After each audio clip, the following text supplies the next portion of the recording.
والصلاة والسلام على محمد رسول الله الذي بعثه الله رحمة للعالمين الذي قال الله فيه وإنك لعلى خلق عظيم. مالبي كنتنا كيسو كنتن درولا بل ملافلا البالترول ولا باكت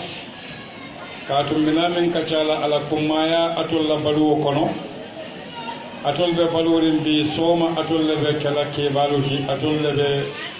كوردالو مرلا ألبي ساتيلو مرلا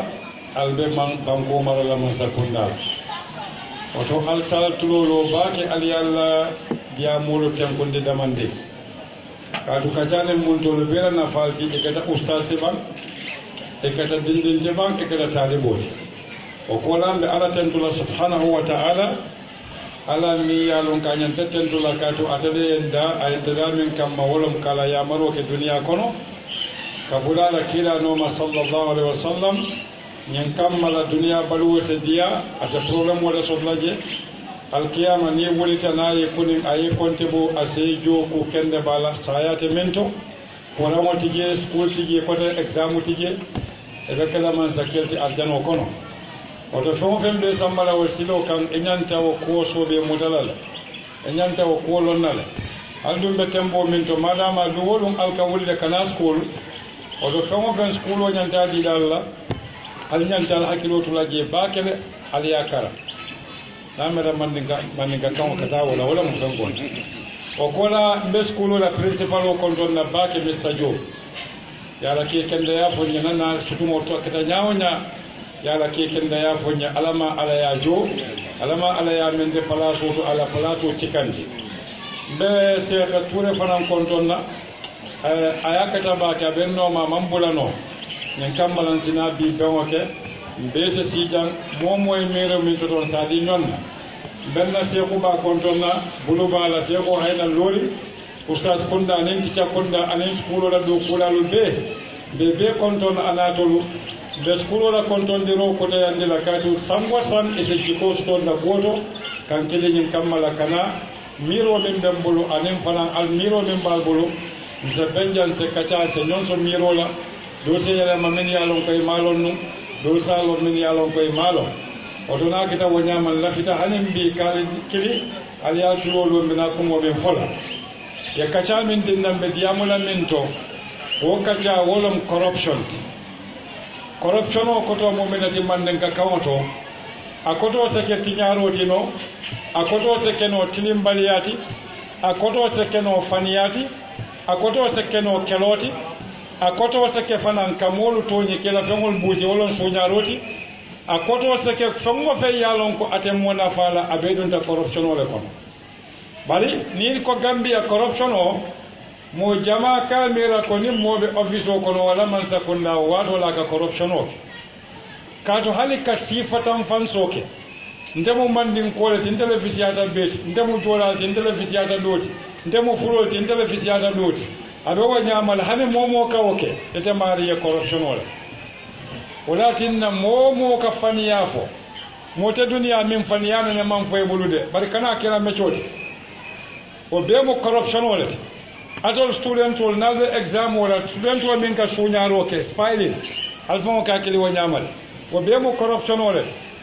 kaduna exam o pass aya pass sunyaro le ala wo suñaro ya tinnale modo ma pass atayo dango aman wodan to nyaka oto fana mo corruption wala muso min ka tabiro ke kutubun kono na katu mobile diamo la foko tambita bulu katu wakakele o fana mo corruption wala dindi wo mi ya lon ko fana yaki biti ko do kambanni wo e kay ko ta fen karisa ay kodolin nasindi ay fen bondi je corruption wala oto corruption o hadaba di moy ko ke mi ya lonko amam beteya abeda fango torala abita modo torala abe modo la hako tinyala abe dunta corruption ole ko walakinna atamu bunda fanurim balati barim bakatala la bunda ba minna wolom corruption o mi ya lonko akake santo corruption o mi ya lonko banko be kambenta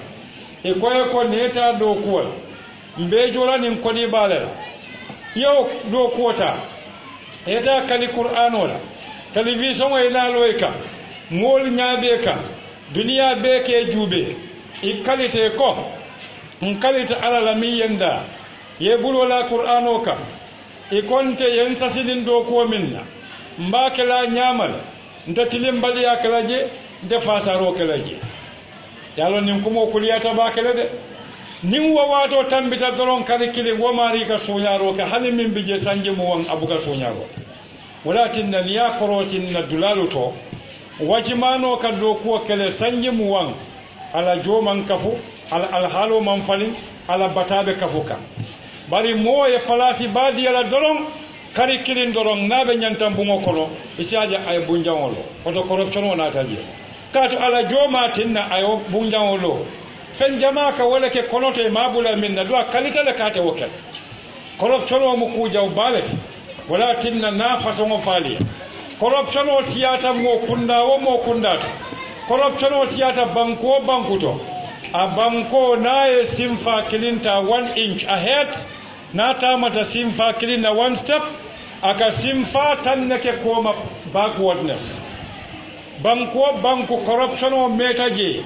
a banko e salon ko meta nyawnya molbe civil wo kala la kerobe kala je banko corruption o metaje e salon ko afwaro be siala ana hulutiyete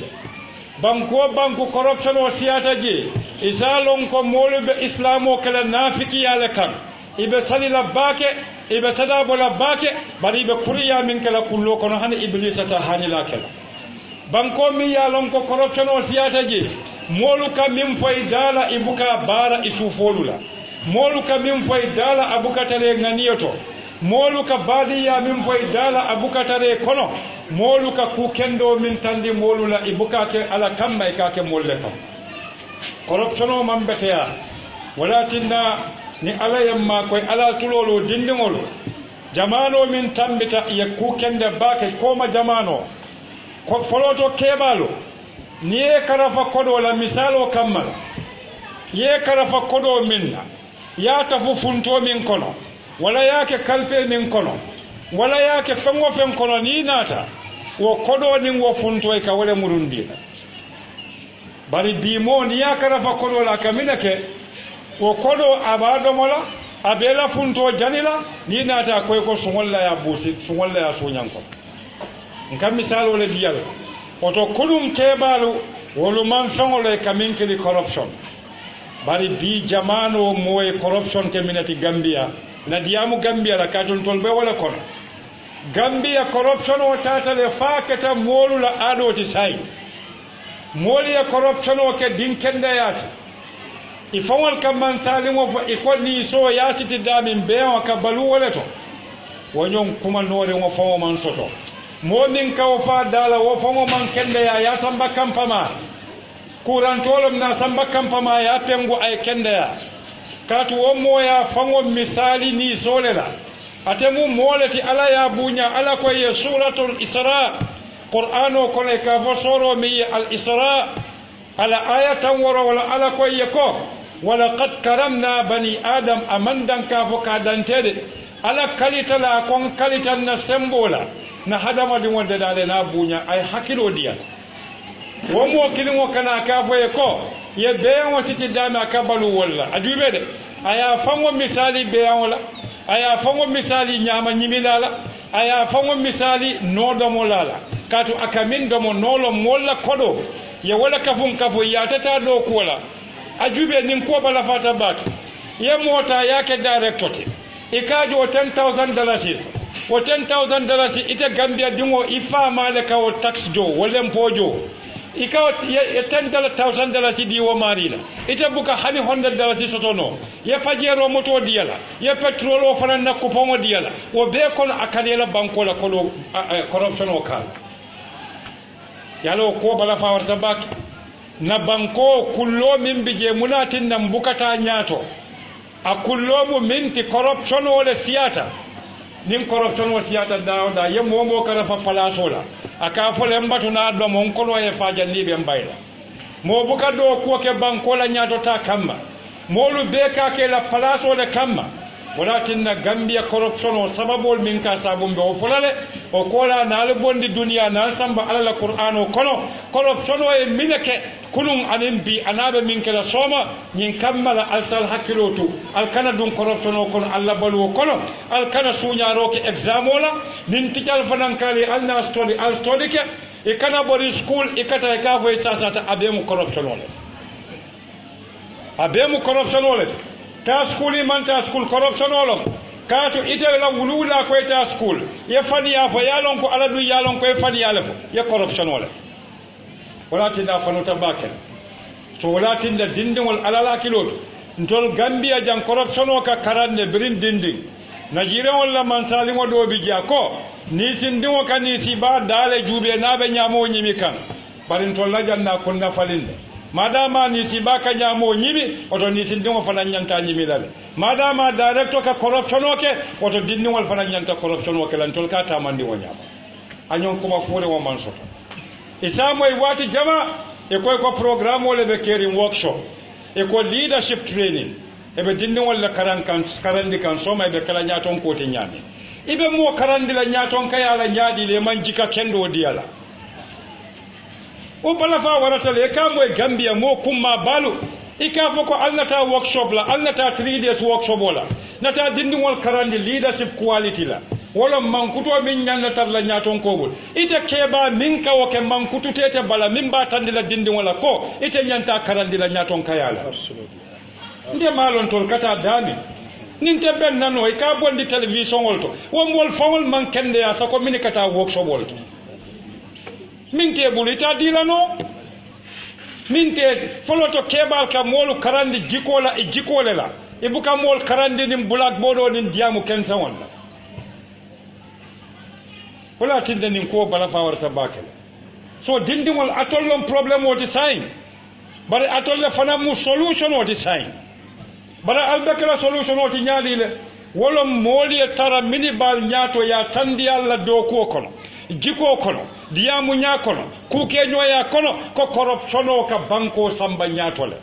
walla nim banko doya tale nase sanji tandulu ni sanji woro wala balu hanin bi silo mansoto hanin bi ku lobitani mansoto amanke ko mansa kunda ambe keri wala yakede ametale birin cuk mansa kunda nata akadole keta min mambetaya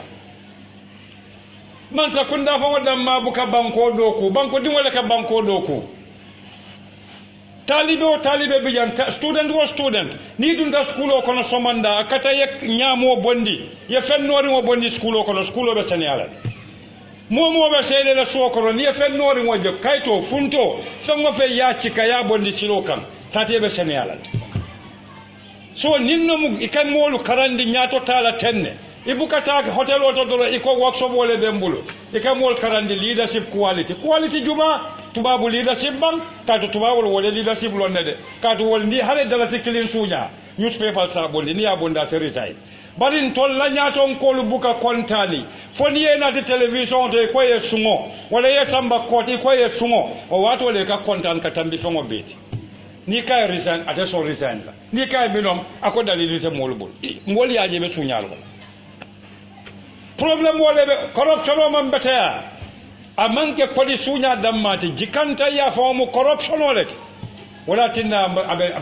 bankuto a molu beka palaso le nyini buka londo nyini corruption o tiata bankuto mol ka kayto le nyini pour yeke directoti bari maka e buka londo nyini pour jiko e betia wala benna bankoka nimmam fan criticize ngana wandi mol criticize hada madi moyti fa wala mu foltoti ifan wala mistake oti kana fo wali kanilo mistake oti momo kata wandi mistake o nyini ite mari mu professor ti mistake ko non kate bandi fongo bala oto nan fongo criticize na ngaybolo membe mbala ni ngalon dorom ilaje mbe dahala so wala tinna corruption o falu batala atol membe karam bungoto atol talibol atol studentolo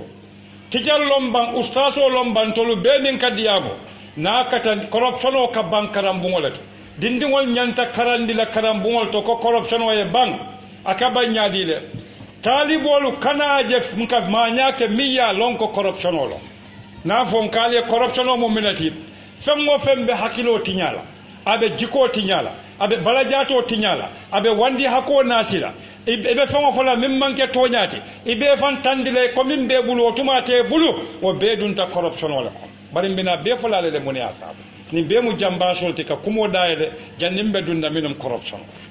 katu angale kawlo bari to la kawta ko to mo minati walam fasada arabu kawto walam fengo min tinyata fa tolita fa tinyata atede dano la kota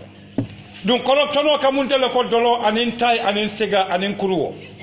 bari kana kuruwo ni ataya ke kafuyi katu wolninul mankili katu tay wo haramutale dolo wo haramutale bari ka dalila nyami mo ka dolo min nyami dolo ka diay wo nyamale kodi corruption o nimmoy corruption o nene abuke fonyola walakin na misalin din di Allah na palaso di minu la masala nim ko electricity courant na tata banta kata contrat ko nyini pour company min binani banko la courant de dala yali yale kamina ke e kata wo company yale kay ko na man sakunda minister le kanin kede anin director na man sakunda be contrat ko dile la pour yenna courant de da bari la contrat ko ko non dafa nan la fita je 25% la allin ko mo moy ba yo 25% wo transfer la account to aina yo company nati bawo ay fendamo company bulu sai wo company be hajila la atata hajila ka kuma fo wali hadi wal mla contrat ko manta nyama ata hajila bawo ay kulo do ma balanta account ay wuli jama kala account ko kono tili kunte ba isaja ay pajero sa tili kunte ba asita badala ay wala estate o san 1.8 million iba fulani yakulo ba mun tole wato mo suluwo ayela sajele sunya ite sulu wala mata ayela sajele sunya katu ay bankola kono la sunya bidun na bo pajero kono bitu ayala fe weri fingol betelendi aya condition o bali pala ite min kalem pojo e benin tili kando kono e ka tarafa la bon e kamera ko nisi kun jonkila so nin kolbe tenne corruption en kanyon ne tenne asita le na fo e ka kenya min pour dinni wal yalon nale momo ja corrupt alta fo teacher alta fo director alta fo principal we corruption o man betia adunta dawda buka funtiji wati kili aka funti wala o mol min ka ke niye be tumbo niye bay do ko le ta do ku do ji se corruption kili ngoki wala tinna faye tumbo bar janibe fotala woto dindingol mimbe kulu kan nawol kulubam dindingol mimbe wuli kan anin sonku dinde wol nawol deda bam corruption o sabo kana nyaadi de hadama di wol la society ka tinale moka corrupt katu gambia fotata o tembole yaaje kariya bunjawolo imanji din kayalo nyaadi ida mol be noma ibarakantan iflango yenillo yale ida mol be susunde kan ifana yata sunyari bake wala droko wa fienalo tili kunte ba police ole na drug squad yemuta mol sa foko ila kela police to tariyata yara fa be dinnel wo mol min ka ko mo fo brite memuta itolle kana ka fon so da faso Gambian wol ni mu problem wol ti e culture e nasty dirty culture ntol tatale fo nemfula ale kuto lon ne banin kana ali alon nemfula le bela ntol tatale fo nemfula wala keta mo beji koti ni be di ma kono din kende ba lungo mi ye baragma ye muta e ko din fulen bari brabe kuriya kala jumale kay kanake mo ma faye don qur'ano ko wal takun minkum umma yad'una ila alkhair wa ya'muruna bil ma'ruf wa yanhauna 'anil munkar ako wato wati molle nyanta tarlaje min ka mol kili kayro kam kayro be damin koroti je korota damin tenkungole bije tenkungobe damin nyato tale bije nyato tabe damin kontanole bije qur'an wala nimfo ako kamol fatandi kuja wala barin tol bukat ntol ta telefoni nga moje kuja o fonla nka tambin ka fa assalamu alaikum continue yake ba wa ya'muruna bil ma'ruf kamol ya mariya ku kendoke banni be moli ya marlaka ku kendoke e kane fon ke malaiko tide kati fana ye kukuru wala ke wo mari ya mar kulu woni bunya ni sone yakon oto corruption o mu ko jaw balati de ngade banko abuka wuli de corruption o mu jikole corruption o mu mira nyale nte barakatale barna barako ka suñaroke na barako ka tapaleke na barako ka su aka faniyaf corruption o be kanani nela walakin Allah subhanahu wa ta'ala qur'ano be muslimol bulu bari muslimol ka muntale ko gambia be bulu ñaami gambia musilimolu aka muntala ko gambia be bulu ñaami ali yalon ko gambia fawole nemata america tiban ntol be kan da bagasol parking kata visa ñini kata america almalon ko gambia tele nemata america tiban folo alla gambia man wala oto ka gambia do ko man ko leya fulan jaw gambia o man sagara aman kelelo kati wo mo ke mara ota soniyata saban jaw da fente duniya mi hakilo diyata gambia wati oto ka scientist o bondi gambia o kono tebanna nanin jaw gambia wol bebu badi wol tim koy fututa nyoyele oto sonko nen kelo manye na kelen banko kan wo be kola gambia la banko amanno banko bebe jambandirin ne bulote banna yirolte banna o kola gambia jiya ya murumurun karo belela oto gambia alay gambia so america ti bar gambia woni famo balide kaatu idin kungolo na manke musolu kanin kuntinya furi wala kan kambanolu wol kamile jindi kurto men kaji duma na manke woti molma hameso to kote parce que dindi wol fana me taw man dindin wol deda bribe doyare nyanta dindin wol deda lale ke mire famole isalon ko alame bali ayeso famo belale tilote banna gambia sola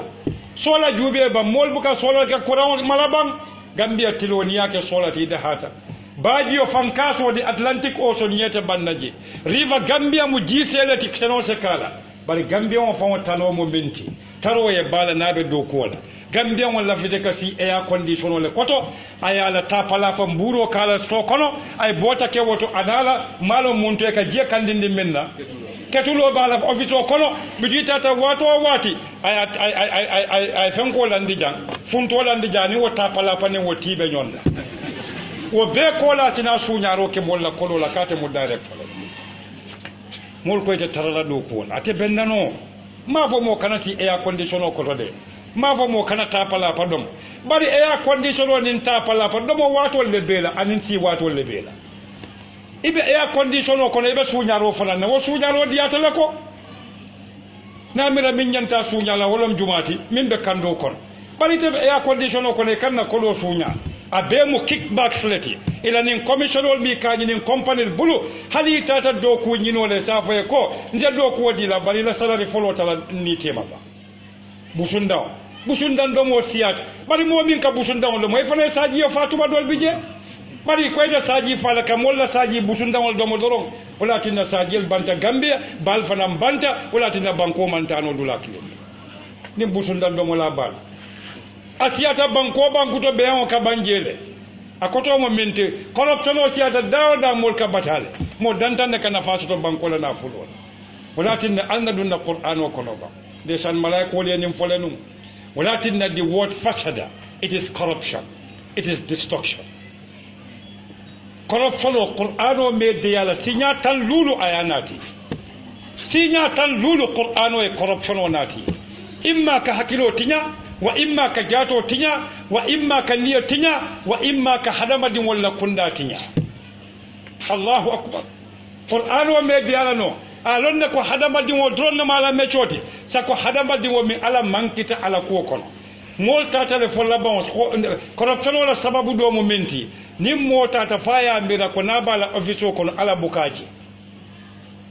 nabala banki ala bukaji na bala palaso to ala bukaje limmo fotata o temboto aka corruption o kele bari foyte mbalon ko ala miyete deda halite bulu kondi o abi ala la marole ko to nadiya ta alaye ase bulu kondi o ya marno ate kalamu tala ni te saynoke ibulu kondi o safa kana saynoke ate saynoke kato abe yelole mutala yelote fotale bulu kondi o ta sefa ibe parala islam fomol bukawo mi rabam walakin da malaikol jube bay silamo mimfu alamoy suratul baqara ayatan 7 alamoy akamin foye wa iz qala rabbuka lil malaika inni ja'ilun fil ardi khalifa qur'ano ko yako akoy ko tumomi ala subhanahu wa ta'ala ko malaiko le ko ntabe fenne kala banko kamma ke folombina kelale bari ninga ke wo fengo be kala khalifa wolti wolo munti abe kala da fen wolati min benta ala la yamaro kala je alamoy malaiko le memfo ملائكة الكو عليكو أتجعل فيها من يفسد فيها ويفسك الدماء ونحن نصبح بحمدك ونقدس لك malaikol ko alay ko faybe mo wala kala banko kam ban fengo ima tolon folode mi ya lon ko abe corruption wala kala banko kam ala wo corruption o kammala yelo bango be sababu la banko kam mulatinna corruption o siyata dawda wo mol ka civil wala ke ika kelo min be moy afrika banko lu kan birin Liberia birin Sierra Leone birin Southern Sudan biri akonte dawda corruption wala ka ke sababuti mo million kilimbe banko to mo tamba enjoy kam mo keme kononto be nyaadi wolbe fuwar ya kono wuli kononto mo keme kilimba do mo kan wobe mina naati la aka jusubu wala naati wala tinna qur'ano koye ko sada mini nyanta sotola aya siyandi bake nyin kammala fuwaro kakala jusubo na fulutiye kamma katu na jusubo ta bake lumbina be murota la abina fulutiye tupala murola wala tinna corruption o mambeteya tuma dol bije ni tata official fongoto ni kala mutata ma fa ni be sinola kaatu mini ka tapala do mo office ko non tol gambe wol fana ntol kaw tapala pa kilingol do bonna bungo ko ni nga tapala pa do mo dum ko ka sukki den ka sinole hani ni nga kuje mim mambeti am buka folo al tapala pa do mo tala tapala pa mentality ala tala tapala pa niya do mo hanu hafa ke kono fa fonte kaatu fulol wala yalo ne kaada da nyama ka kul yale wit do abuka mo ba wala tin dam fana hakilo kana ke tapala fulol be jamba amma maloy tolti problem ta so walakin alal hakilatu bas qur'anu ma kam min fonye ataj'alu fiha man yufsidu fiha wa yufsiku ad-dima ibe mole bulala jeba mimbe corruption o kala hakilola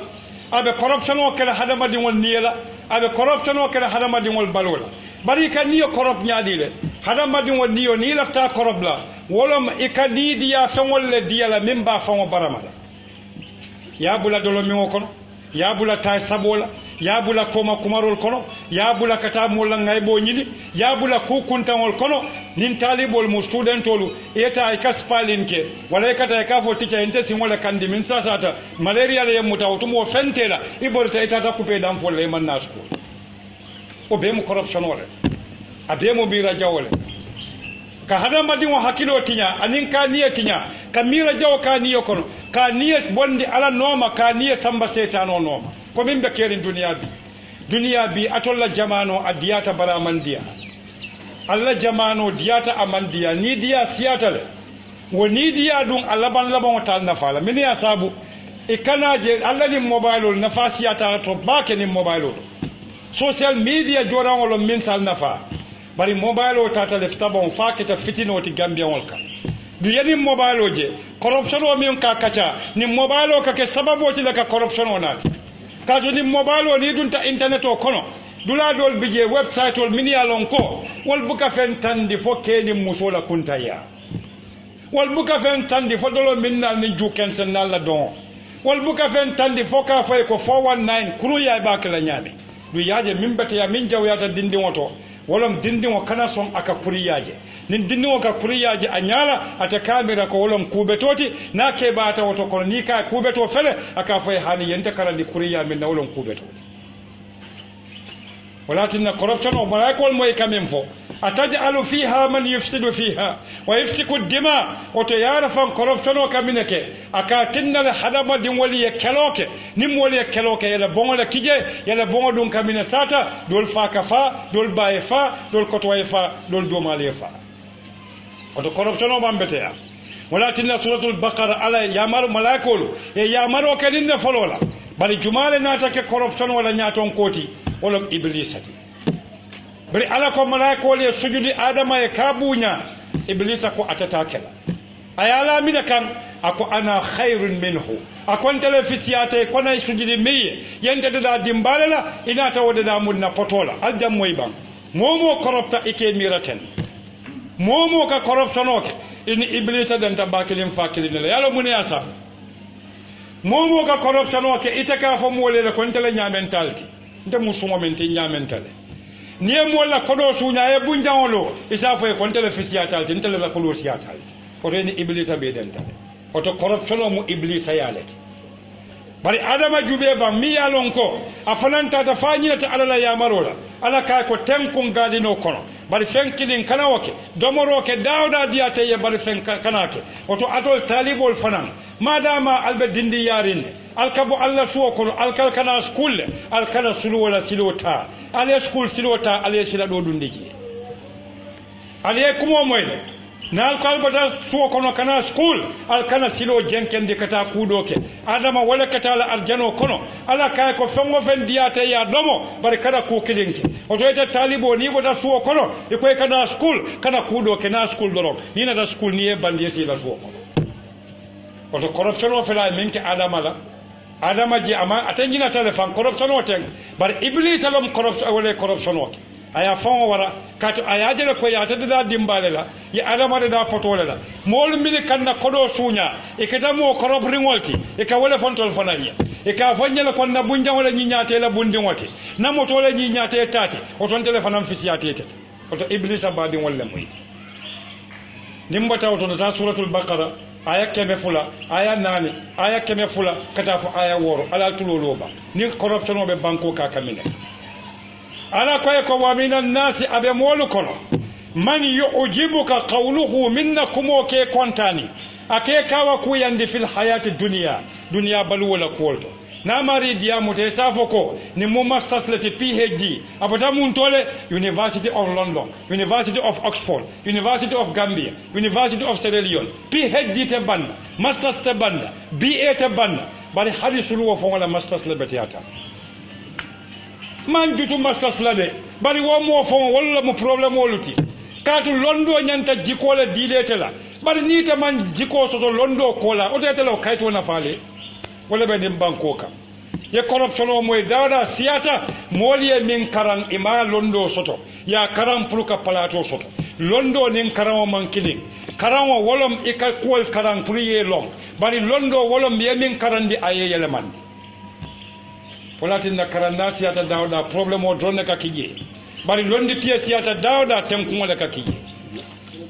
ka se wolonde nali alla grade 12 ota albe karawol nale degree ta karawol nale PhD ta karawol wo karawo mi yalo ni barata karawo e min foye ka to tical ka wala foye classroom o kon e ko discipline kuluwo e ko regularity kol ka nyam e ko study e ko betaya ni te tata yewol beyele mandi yake balu rawati o wato e lollos ko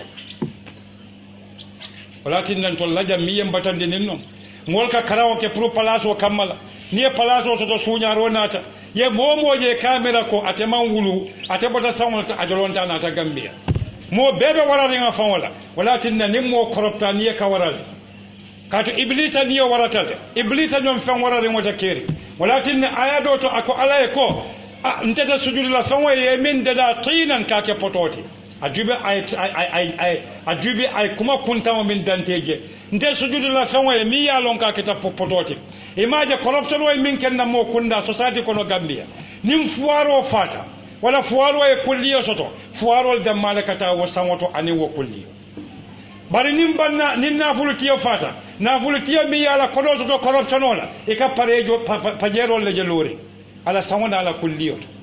kamunta ko corruption way mol kenyadile mini ya soto ani mini ma soto du yaje lu wolo mo kemele ka kafu mini ma soto mo klinna ka kafu mini ya soto walakin na murun suratul baqara aya keme aya nani katafu aya keme aya wo akoye wa minan nasi abe mol kono bete modol man yu'jibuka qawluhu fil hayati dunya mi ya lon ko anenwa diata bake ay diamo no anenwa diata na diamu tayye nin dimmusu tambe buli ka fa le koy beta wate kile nin saji lulu be buli ka fa le koy be fa na janina do mo ka ila ko tambeta na ne wala dum be siaren kono ويشهد الله على سيدي عندلا ما في قلبه من باس ونموكم وموتيفا ديا متواتو واتي أسافوكو والله انكالت الله أكبر دون مول منين كي بلاسوتو نيبه بلاسوتو عليك منك يا قرآن ومت على مويد إكالو لي قرآن ومت يبولون إكالو كي دالا كاتي فون بوكا كاليده مولا كالو فو إتول فنا يو كالو سينكا كوجلو قرآن moya fo etolia 57 television o be kan Gambia wol be nyaabela dunia be nyaabela e koy kalita ko ite suñaro kala ite jenkela ite fasaro kala e be tamala luwalla bari lungo me yewo ke minister wala ya ke director wala ya ke deputy director wala ya ke ambassador o lungole kuriya fongo yiro ka tu ministre fonko o lungola ka yiro falinje kato ni tata ya ite banku ni wala hajola isa faye ko protocol abe bisirin aka mina bisije nin telephone ken sanwote corruption on nat ko telephone ole be mu commission jin wala 25% dinna 10% dinna 12% dinna nakari makoy jam nakari dundija mbe expose nala ninna moyla do koti wala tinna manke kodo dammati jikanta yalo alla jam moyba wa yushhidu Allah abi ala sayyidi yandila ma fi qalbihi min ba sondo moko nalota kon kalita ay ala sayyidi yandi min ba sondo moko ala ko wa huwa aladul khisab wo mole mu sonka moti mi ya lon ko ala sonko bukaba atalo mu moti mi ya lon ko ala jenko bukaba atalo mu moti mi ya lon ko ala problème o bukaba aladul khisam atalo mu kale nyomol be kale nyomu jawoti kato ataka banko mol kelele aka fon kele ay ala sedi yandi kumomi ala bota jako wa idha tawalla akoni mo niye sembo diyala masala ye palaso diyala wala ya aya kodi atata akaminake yas'a fil ard akatama bankoka akamina jini wato liyufsida fiha katijaro ke bankoka corruption aka corruption ke nyaadile akonye liyufsida fil ard ala koyeko wa yuhlika al harsa wan nasl ajubel akalita ala ko ala atalebe do ko kelale bari niel palaso diala minakake ala koyeko li yufsida fil ard nyin kammala ka corruption o janjam banko kan anata fo ya ka corruption jumaleke ako wa yuhlika al harsa wan nasla aka sene fengol beti nyale aka beyangol fanan na dingol beti nyale Allahu akbar corruption wala jawiyata ala jube qur'ano ka corruption o kenyame parce que nin corruption o keta banko kan banko la kodo mol ka tax menjo ka di mansala ni modo ka sunya wala banta bankol kan so kodo minna wala wol bankan don to minna katun tol tabala julo kono hal al qiyamah ben sitila jorola katun tabala julo kono ndol fo wala ka fo nyoye ko kila sallallahu alaihi wasallam ko nim mo fata ala julo jo fon tembang bari banko mimbo ko gambia mbef bebe fala janne dak julote bandan kan wato kon kata julota dami o julol wol kariba julole dinna o riba julo dum boka banjola oton tol be yara fam be ni julole kata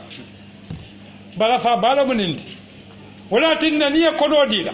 ajube ban sanji tandulu sanji worawula na sane bunda fonji nan damandi na botolo je bitikol kono de jamanding na botol je bitikol kono e ko jaaxal pasari mano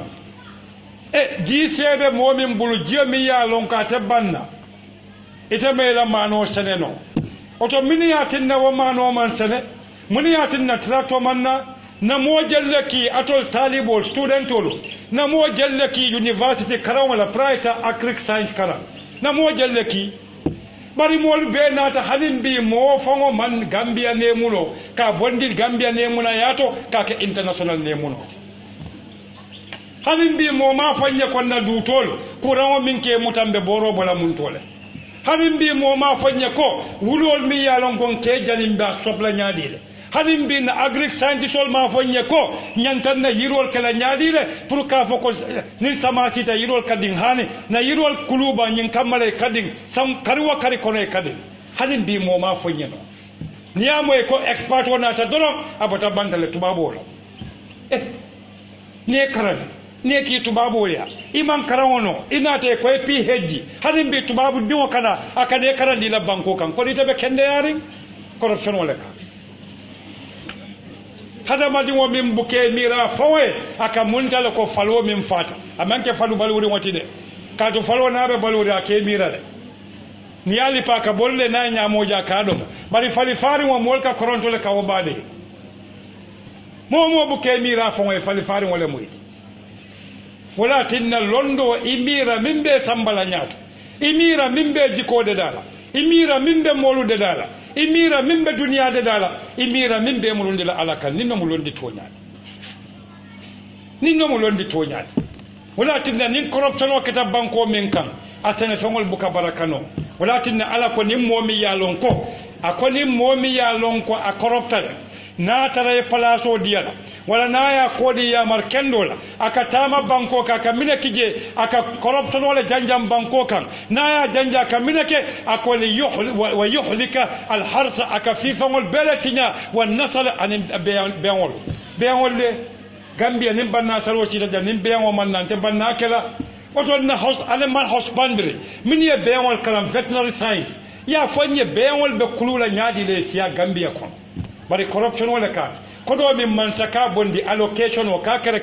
ka samba ministry of money agriculture and animal fenko wo corruption wala ka kodo bang wo corruption wala ka tinna hani ila laboratory mi ya lonko e nyanta research kalaji amam bete ya hanin wala tinna corruption o man bete ya amam me ba ken tada sere kunda ndada sere kunda general hospital kono emergency ama hani bi koti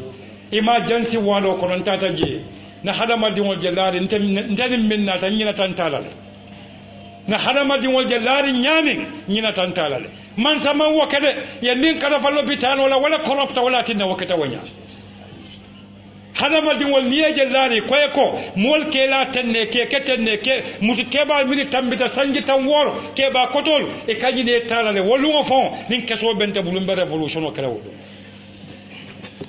parce que man benne ni momo ye de corruption wala ala be konti bola le som moma nyanne de dala wala tinna tubabu kunda ila media ila journalist be do ko wala momo e dollar kilin sunya ila newspaper ba fala dunia fa doron ibe bolale barin to lajang ibuka jalolu buka kora ko si mo kuoka ibuka don kilo kuntum mo e fo mo men corrupt bari momin ko mo le ninne bete ata ni mambete e ka fo ila ko hani ko itala dia mo siyata tela misiro kono wala tela membaro kan wala tela classroom kono wala dal ila korda kono itala dia mosia so wala tinna ta hakilo to bake corruption man beta corruption e dula bele tinya be alhalo min kana be school min kono ndunta janane school da be nyaare nyame bala mamfo alla principal wala ke kenda yakan anala management to teacher men beja nata jan sinya jama bar school waji nyata bakale oto yara fa nyaton ka kunda e koddo ko niya do ko ga moji santolla kun kenwo na to lita balo ka tinyale nyaton ko be de dala don duma be de dala yiro duma wolon suloti fondemba aka bambam banko le koto kodi bari yiro ni la takiri la yiro la fo je santo jube jamba keroje ji o man ke to nyaate ba wala tinna nin santo benta don duma ka bende bari ni ko santo ba su nya kan duma ka minefo nde man ke akote wala be gambia ay dula bele be itata dawda ni fa bela ci di binna ka jifo ko la ko ita ka dun te to fole to be silo ka luwol te to fole karanta mota silo ka problem wala bije imbe ke taw akata adolati mobe sontala walakin ala konye ko li yuhliku al harsa wa al harsa wal nasla akamine ke akadomoro mola domoro tinyala nin corruption be banko to konko ka siale nin konko siata sunyaro ni nyom fa ka siale ni nyom fa siata na meta mol ka keloleke kelo dun kamine ke aka tusano tumbunne aka mo kunda tumbunne kodi walakin na hakilo to jambaki ala moya kamin fo mari la koto ako wa idha qila lahu niko mari yako ittaqillaha sila alma akhazathu al-izza ako mari fanwaro le kamuta bil ismi fantam fajunu baro walakin nimmo koropta bake nimmo koropta ko aka mundale ko droko ni ka mariya ko mori keba ne londe ko e ka 5000 de buta kari wokari bari bilete bulani 10000 bungolo kan asafa no boje wa ita hasidiyatal da ke ya marle de aye kullo londe de nka ataya minne kunu ye grade 12 soto de grade 12 soto e don ta GRA kado GRA momo don tawto e ka do mo suruwol fongola suruwo bebe wolto yemmoy wala bete momo dun tawte ka dum problem wala be keri banko ko do be kata kafun dami ni dun taje bi soma do be moto san e ka ke nyame ala le yalla so ni mu problem balati fon belom ustaz kundalom tica kundala be kurango bi jele fon sa jara bari momo e fango jara nyin kamala banko be la kurango si jara wa idha qila lahu niko mariyako min korabta ibena jabir kilika wala di mo ittaqillah ifantanka ala la yamar soswa kana corruption oke kana mol hakodom minaka kala akhazathu al-izza fanwara kensa wala kamarimu Allahu akbar bar alamu ya kaminko ako fa hasbuhu jahannam nin kumo dimitade fa hasbuhu jahannam ako mari jahannam wala ya wasa kata kamindo mo dimbalum innal ladhina ya'kuluna amwala al-yatim ay yatama inma ya'kuluna fi butunihim nara banko be la kodo e kamindo mo wala tinne mo moje kono bu konde fon kono abe wala le nyaata e bukalon kono fo dimole bi jeba fo domorole problème wala ninti problème wala be caring amam betea face fole molia tinya journalist wol se wuli baye investigation oke ni e momo la corruption o mo ya sa fe kayto bala bari journalist wol fana ni e da fandi kuru wala buka sa fe de corruption o keta kolchote except بدمندين إلا من رحم ربه فعلى حين تنبي ولكن ألك فحسبه جهنم أكو ماري جهنم ولا مالا دندلاتي على من دم وتقربشن ولا ديمو على جوبيبا أكو ولا بئس المحاد أكو انقلت وماري ولا لارا وجويات باكل أبكي لا دان ولكن سيجا قرآن وقربشن وفي سيجا تنور أبوكا ففن بارو فحدم دين ودم على كويكو إن الله لا يحب الفساد أكو على من لا في كوجا ولا corruption ولا أكو إن الله لا يحب المفسدين على من لا في مولا من يالون كويكا كوريات ولكن نيتات القرآن وكلو دانتيرو دولة بيجي سورة الكهف إكافو مولو من يكو ياجوج وماجوج هذا ما دين والجيكولا على موي على من فويلا كوتو برنس القرنين تاتا وساتي مولي من فاي إكالك وإن يأجوج ومأجوج مفسدون في الأرض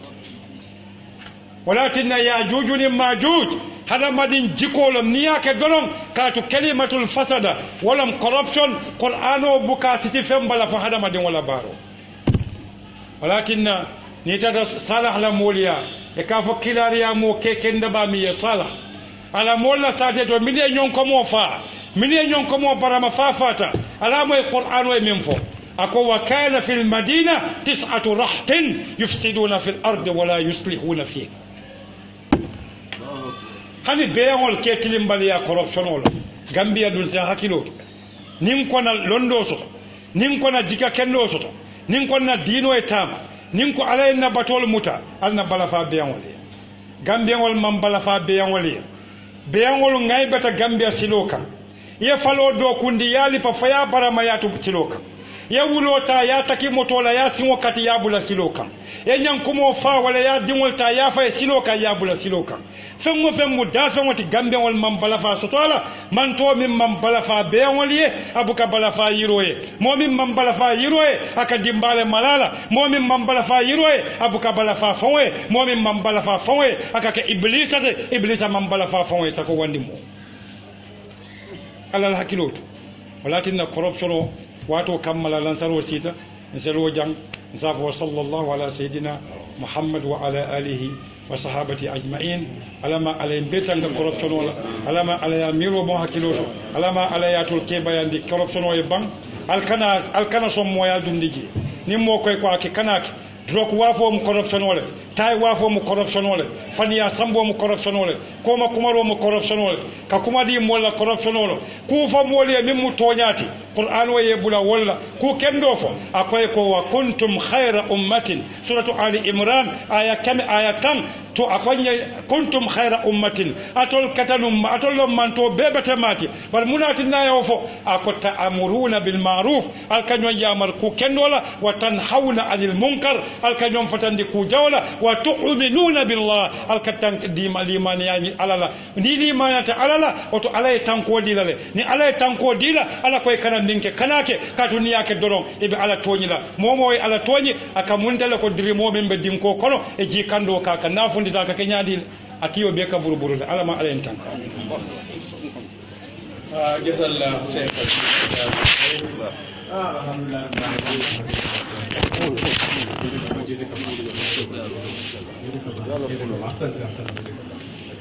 ضربنا بك الحمد لله رب العالمين سيبولا يا مرو بي على ما عليك يا نومالات على ما نوفا